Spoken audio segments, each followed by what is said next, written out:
Assalamualaikum warahmatullahi wabarakatuh. Saya Arsman Arif dari Forum News Network. Apa kabar? Semoga selalu dalam keadaan sehat walafiat.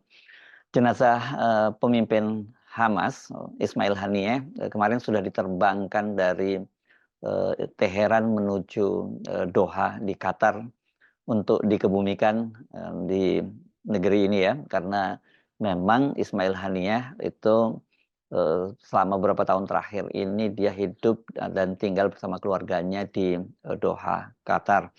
Dan rencananya pemakaman akan dilaksanakan di pemakaman Imam Founder di Kota Lusail ba'da sholat Jumat yang nantinya sholat Jumatnya akan dilakukan di Masjid Imam Muhammad Ibnu Abdul Al-Wahhab. Hingga sampai saat ini, apa penyebab kematian dari eh, Ismail Haniyeh itu masih banyak sekali spekulasi. Kalau kemarin-kemarin kan pada awalnya kabarnya dia itu ditembak melalui roket yang diluncurkan oleh drone atau pesawat tanpa awak, kemudian ada juga menyebutkan dibom gitu. Nah, sekarang ini sudah mulai terungkap gitu ya. Dan pemerintah Iran itu kemudian berjanji akan melakukan pembalasan dendam dan yang menyebabkan Israel itu akan menyesal telah melakukan soal itu. Iran ini betul-betul selain marah kan juga dipermalukan. Bagaimana mungkin ada seorang tamu penting seperti Ismail Haniyeh yang baru saja menghadiri upacara pelantikan Presiden Iran yang baru yang terpilih, dan kemudian keselamatannya itu tidak terjamin dan bisa dibunuh oleh intelijen Israel Mossad. Dan yang lebih tentu saja membuat malu dari Iran itu kan dengan peristiwa ini menunjukkan betapa lemahnya intelijen dan security dari eh, Iran, karena ternyata dengan leluasa tim pembunuh Mossad itu bisa beraksi menghabisi Ismail Haniyeh. Padahal selama ini Ismail Haniyeh ketika tinggal di Qatar itu dia aman-aman saja. Padahal kalau dari sisi intelijen, dari sisi militer dan sebagainya tentu Iran tidak bisa dibandingkan dengan Qatar. Dan apalagi kan Iran ini selama ini merupakan negara di kawasan Timur Tengah yang menjadi garda terdepan dari lawan Israel. Dan banyak sekali kelompok-kelompok perlawanan di Timur Tengah yang berhadapan langsung dengan Israel itu ya, kiblatnya itu adalah Iran. Macam godfather-nya adalah Iran. Dia sebut mulai mulai Hamas ini kan. Ini menarik ya, karena ini secara mazhab keagamaan beda banget. Karena Hamas ini adalah gerakan Ikhwanul Muslimin, dan ini yang pusatnya di Mesir, dan ini Sunni begitu, sementara Iran itu kan Syiah. Dan jadinya tadinya banyak spekulasi bahwa ini konspirasi antara Syiah dan Zionis itu. Tapi saya kira itu terlalu berlebih-lebihan lah ya, karena eh, Iran ini selama ini justru paling konsisten menghadapi Zionis Israel itu. Selain Hamas kan Hizbullah yang memang juga kelompok-kelompok Syiah di Lebanon itu jelas selama ini pelindungnya adalah Iran, begitu juga dengan Houthi ya. Di Yaman ini, Houthi Yaman ini kan juga Syiah, dan ini juga pelindungnya adalah Iran. Nah, jadi ketika kemudian Iran yang dicitrakan selama ini juga cukup dikdaya begitu ya, karena di Timur Tengah ini kan sekarang ada dua negara pemilik bom nuklir, itu adalah Iran dan Israel. Tapi kemudian Iran itu dengan mudah pertahanannya diterobos oleh intelijen Israel, dan dengan terjadinya peristiwa pembunuhan terhadap Ismail Haniyeh, ini kan sangat mungkin ini pembunuhan-pembunuhan serupa terhadap tokoh-tokoh Iran itu juga bisa dilakukan dengan mudah oleh Israel. Jadi ini adalah pesan yang juga cukup kuat bagi Iran untuk terus membenahi kekuatan militer dan intelijennya sehingga hal semacam ini tidak terulang kembali. Nah, tapi bagaimana sesungguhnya Ismail Haniyeh itu bisa dibunuh di sebuah tempat yang dikawal cukup ketat oleh Garda Revolusi di Iran? Nah, ini mulai sedikit terungkap. Kalau tadinya kan bermacam-macam spekulasi, termasuk bagaimana disebutkan bahwa Ismail Haniyeh ini bisa diketahui lokasinya itu karena dia berkomunikasi menggunakan eh, aplikasi WhatsApp gitu ya. Ada muncul spekulasi macam itu. Dia melakukan komunikasi dengan anaknya, dan dari situ kemudian posisinya bisa diketahui. Tetapi sebuah investigasi yang dilakukan oleh The New York Times yang baru saja terbit, ini sebuah media paling berpengaruh dia ya, Amerika, itu mengungkap bahwa kematian dari Ismail Haniyeh itu disebabkan oleh bom yang sudah ditanam di tempat Ismail Haniyeh itu bermalam selama di Teheran itu beberapa bulan sebelumnya. Judulnya itu Bomb Smuggled into Tehran Guest House Month Ago Kill Hamas Leader. Jadi kira-kira ini kalau kita terjemahkan dalam bahasa Indonesia, bom yang membunuh pemimpin Hamas itu diselundupkan ke Teheran beberapa bulan yang lalu. Kira-kira seperti itu ya. Dan saya akan terjemahkan ini artikel di New York Times ini karena menurut saya ini sangat penting dengan terjemahan bebas ya. Jadi ini dia menggunakan teachingnya itu atau teasernya ini kalau di media ini semacam alat untuk orang menarik membaca lebih lanjut, disebutkan bahwa alat peledak yang disembunyikan di komplek yang dijaga ketat tempat Ismail Haniyeh selama tinggal di Iran itu diketahui sebagai penyebab kematiannya itu menurut investigasi dari The New York Times. Ismail Haniyeh, pemimpin tertinggi Hamas, dibunuh pada hari Rabu oleh sebuah alat peledak yang diselundupkan secara diam-diam ke sebuah wisma di Teheran tempat dia menginap. Ini kesimpulan ini disampaikan oleh New York Times setelah mereka mewawancarai atau mendapatkan informasi dari 7 pejabat di Timur Tengah, termasuk 2 warga Iran dan seorang pejabat dari Amerika. Bom itu disembunyikan sekitar 2 bulan lalu di wisma tersebut, menurut 5 pejabat Timur Tengah. Dan wisma itu dikelola dan dilindungi oleh Korps Pengawal Revolusi Islam dan itu sebuah komplek besar yang dikenal sebagai Nesat atau ini merupakan satu kawasan sebuah gedung di lingkungan kelas atas di Teheran Utara. Ini gedungnya, ini bisa terlihat dan kalau Anda bisa lihat itu kan ada gambar yang bagian hitam itulah kamar tempat Ismail Haniyeh bersama dengan seorang pengawalnya itu tewas karena pembunuhan keji yang dilakukan oleh intelijen Israel. Dan ini pembunuhan ini dikecam oleh seluruh dunia dan ini kan karena dianggap ini bagaimanapun juga Ismail Haniyeh ini kan bukan faksi militer ya, dia jadi bukan kombatan lah, dia ini adalah pemimpin sipil dari Hamas dan saya kira tidak layak dilakukan pembunuhan semacam itu ya, karena tidak ada justifikasi untuk membunuh Ismail Haniyeh. Meskipun Ismail Haniyeh sendiri juga sudah berkali-kali menjadi sasaran pembunuhan dari Israel, dari Mossad ya, intelijennya, tetapi selalu gagal dan sekali ini dia berhasil dilakukan di Iran. Ismail Haniyeh berada di ibu kota Iran untuk menghadiri pelantikan Presiden Iran yang baru saja terpilih. Dan bom tersebut katanya diledakkan dari jarak jauh. Itu kata kelima pejabat tersebut. Bom ini diledakkan dari jarak jauh setelah dipastikan bahwa dia berada di dalam kamarnya di wisma tersebut. Dan ledakan itu juga menewaskan seorang pengawalnya. Dampak dari ledakan itu mengguncang gedung, menghancurkan beberapa jendela dan menyebabkan runtuhnya sebagian dinding luar. Dan menurut 2 pejabat Iran, ini anggota Garda Revolusi yang diberi pengarahan mengenai insiden tersebut, kerusakan serupa juga terlihat itu dari foto gedung yang dibagikan. Itu tadi ya yang saya tunjukkan kepada Anda tadi fotonya. Ini ya yang pernah memimpin kantor politik Hamas di Qatar telah beberapa kali menginap di wisma tersebut ketika mengunjungi Teheran. Ini jadi rupanya pola ini yang dipelajari oleh intelijen Israel dan mereka pasti tahu ketika terjadi pelantikan Presiden Iran yang baru dipastikan itu Haniyeh akan hadir. Jadi ini sebenarnya penguntitan yang sudah lama dan bertahun-tahun. Nah, saya lanjutkan lagi ke New York Times. Menurut para pejabat Timur Tengah tadi itu mereka ini minta berbicara secara anonim atau pokoknya mereka bersedia memberikan rincian yang sensitif tersebut tapi dengan syarat harus anonim. Ini memang seperti itu biasa disebut dalam liputan di media massa itu yang disebut off the record gitu, yang tidak boleh menyebut secara detail itu, tapi juga atau boleh not attribution atau anonyms, boleh menulis beritanya secara lengkap tapi dengan syarat anonim gitu, tidak menyebut boleh menyebut sumbernya seperti tadi disebutkan itu pejabat tinggi atau apa, tapi namanya tidak disebut. Beberapa jam setelah pembunuhan tersebut, spekulasi segera terfokus pada kemungkinan bahwa Israel telah membunuh Haniyeh dengan serangan rudal. Kemungkinan itu ditembakkan dari drone atau pesawat, serupa bagaimana dengan Israel meluncurkan rudal ke pangkalan militer di Isfahan pada bulan April.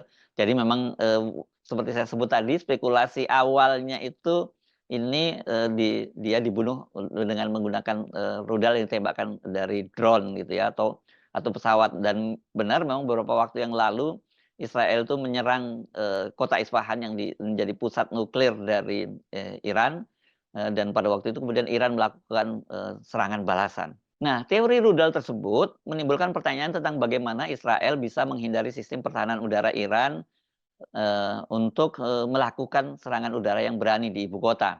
Ini disebutnya, lagi ya, bisa menghindari lagi karena waktu di Isfahan juga terjadi yang semacam itu. Tapi kan ini di ibu kota negara ya, dan Iran itu pasti dilindungi, sangat ketat gitu. Nah, dari investigasi yang dilakukan oleh, New York Times ini atau informasi, rahasia secara detail yang diperoleh oleh New York Times, ternyata para pembunuh tersebut mampu mengeksploitasi celah lain dalam pertahanan Iran, yakni hilangnya keamanan di sebuah komplek yang seharusnya dijaga ketat sehingga memungkinkan sebuah bom ditanam dan tetap tersembunyi selama berminggu-minggu sebelum bom tersebut akhirnya meledak karena dipicu. Nah, ini menarik ini ya, karena bagaimanapun juga ini kan gedung tadi itu dijaga sangat ketat ya, bagaimana kemudian ada tim intelijen yang bisa menempatkan, bom di situ. Dan dari sisi observasi mereka yang sudah jauh sebelumnya itu rupanya, Haniah itu kalau bermukim di situ,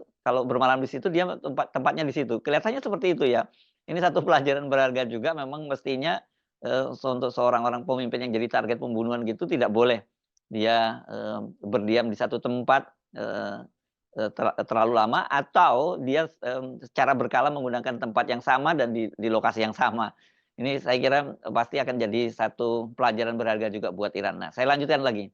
Pelanggaran seperti itu, kata 3 pejabat Iran, merupakan kegagalan besar dalam bidang intelijen dan keamanan bagi Iran, dan merupakan hal yang sangat memalukan bagi garda revolusi yang menggunakan kompleks tersebut untuk tempat retreat, pertemuan rahasia, dan menampung tamu-tamu terkemuka seperti Haniyeh. Israel memutuskan untuk melakukan pembunuhan di luar Qatar, tempat tinggal Haniyeh dan anggota senior kepemimpinan politik Hamas lainnya. Pemerintah Qatar telah memediasi negosiasi antara Israel dan Hamas mengenai gencatan senjata di Gaza. Ledakan mematikan pada Rabu pagi itu menghancurkan jendela-jendela dan meruntuhkan sebagian dinding kompleks tersebut. Menurut foto-foto dan kata para pejabat Iran, tampaknya kerusakan yang ditimbulkan hanya sedikit di luar bangunan itu sendiri, seperti yang mungkin terjadi jika terkena misil. Sekitar pukul 02 ini dini hari ya, waktu setempat, perangkat tersebut meledak. Menurut para pejabat Timur Tengah, termasuk pihak Iran. Anggota staf gedung yang terkejut, kata pejabat, berlari mencari sumber suara yang sangat keras, membawa mereka ke ruangan tempat Haniyeh menginap bersama seorang pengawalnya. Komplek tersebut dikelola oleh tim medis yang bergegas ke kamar segera setelah ledakan. Tim menyatakan, Pak Haniyeh langsung meninggal dunia. Tim mencoba menghidupkan kembali pengawal tersebut tetapi juga tewas. Jadi rupanya, Haniyeh ini memang langsung, meninggal dunia di tempat, sementara pengawalnya ini luka berat begitu, tapi akhirnya juga tewas. Nah, fakta menarik juga yang ditemukan oleh, New York Times, bahwa pemimpin Jihad Islam Palestina, Ziad al-Nahlah, itu tinggal sebelah rumah, tersebut. Sebenarnya tepatnya kalau saya lihat sebelah kamar lah gitu ya. Kata 2 orang pejabat Iran, kamarnya, nah ini benar kan, kamarnya tidak rusak parah. Hal ini menunjukkan adanya perencanaan yang tepat dalam menargetkan Haniyeh. Khalil Al-Haya, wakil komandan Hamas di jalur Gaza yang juga berada di Teheran, tiba di lokasi kejadian dan melihat jenazah rekannya. Ini, menurut 5 orang pejabat di Timur Tengah.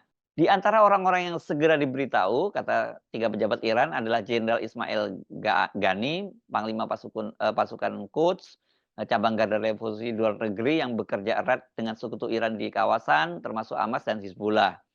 Dia memberitahu pemimpin tertinggi Iran Ayatollah Ali Khamenei di tengah malam dan membangunkannya. Itu kata para pejabat. 4 jam setelah ledakan, garda revolusi mengeluarkan pernyataan bahwa Haniyeh telah terbunuh. Dan pada pukul 7 pagi, Khamenei telah memanggil anggota Dewan Keamanan Nasional tertinggi Iran ke komplek rumahnya untuk pertemuan darurat, di mana ia mengeluarkan perintah untuk menyerang Israel sebagai pembalasan. Itu menurut keterangan dari 3 orang pejabat di Iran. Di Iran, metode pembunuhan terhadap Haniyeh ini menjadi subjek rumor dan perselisihan. Kantor berita Tasnim, outlet media Garda, melaporkan bahwa para saksi mengatakan sebuah benda seperti rudal menghantam jendela kamar Haniyeh dan meledak. Mereka menggambarkan kecepatan dan kecanggihan serangan tersebut memiliki taktik yang mirip dengan AI, senjata robot yang digunakan Israel untuk membunuh ilmuwan nuklir terkemuka Iran Mohsen Fakhrizadeh pada tahun 2020. Operasi pembunuhan Israel di luar negeri terutama dilakukan oleh Mossad, badan intelijen asing negara tersebut. David Barnea, pimpinan Mossad, mengatakan pada bulan Januari bahwa dinasnya berkewajiban, itu diberi tanda petik, untuk memburu para pemimpin Hamas, kelompok di balik serangan 7 Oktober di Israel. Ini memang semua ini kan invasi Israel ke Gaza dan sebagainya ini dipicu oleh serangan 7 Oktober di Israel yang pada waktu itu juga sangat membuat malu Israel karena ternyata selama ini pertahanan Israel yang diagung-agungkan tidak tertembus karena dia punya semacam tameng udara begitu, ternyata bisa ditembus ini oleh para gerilyawan Hamas gitu. Ini akan memakan waktu seperti yang terjadi setelah pembantaian di Munich. Namun tangan kita akan menangkap mereka dimanapun mereka berada. Itu kata Barnea. Ini saya kira bukan hanya kata tapi sumpah lah ya. Ini kalau dia menyebut pembunuhan di Munich atau di München di Jerman itu kan ini pada peristiwa Olimpiade tahun 72. Ketika itu ada sejumlah pejuang Israel gitu yang kemudian membunuh dan menyandra para atlet Israel. Nah sekarang ini peristiwanya juga terjadi bersama dengan Olimpiade di Paris ya.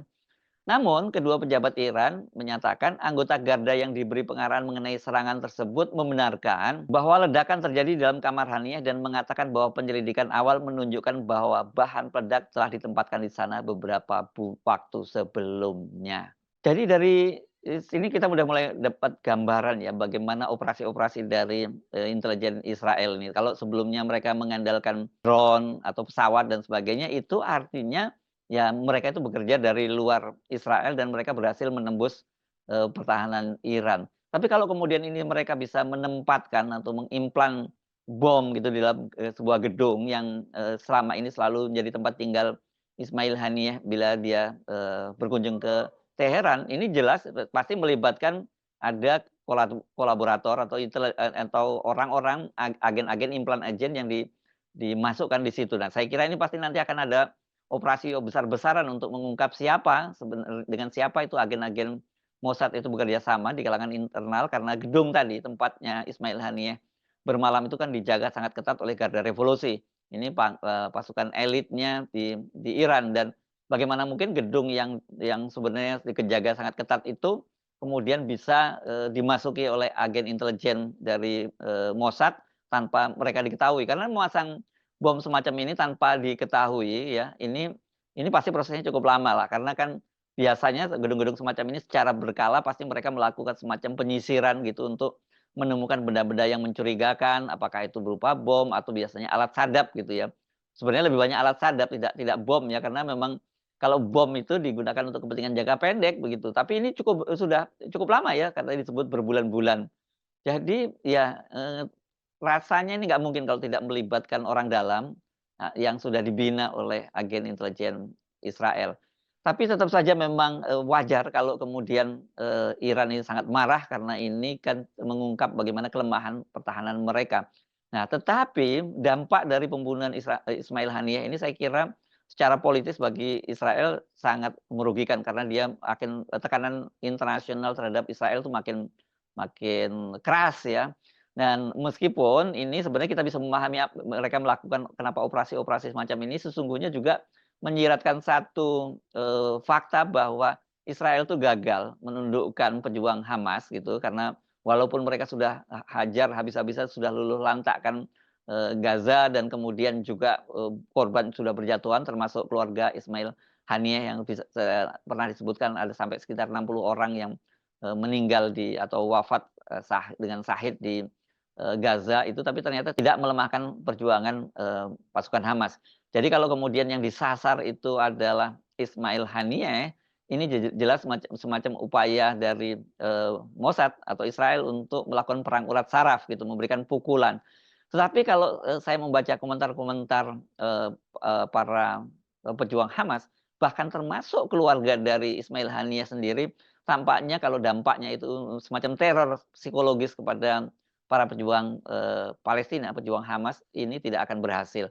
Bahkan istrinya dari Ismail Haniyeh sendiri juga meskipun dia bersedih, tapi dia tidak menunjukkan, semacam kesedihan mendalam dan apalagi menyesali peristiwa yang terjadi. Sekali lagi, ini memang bagian dari strategi, perang kotor yang dilakukan oleh Mossad tetapi ini dampaknya akan membuat Israel makin, terpojok dan makin membuat, dunia melihat betapa, jahatnya rezim Zionis di Israel ini. Lantas apa bedanya kalau mereka selama ini selalu mengecam, Holocaust atau pembunuhan besar-besaran yang dilakukan oleh, Nazi oleh rezim Hitler di Jerman terhadap warga, Yahudi. Sekarang juga mereka melakukan pembunuhan yang tidak kalah kejamnya dibandingkan dengan peristiwa Holocaust. Saya Subnu Arif dari Forum News Network, sampai jumpa lagi. Wassalamualaikum warahmatullahi wabarakatuh.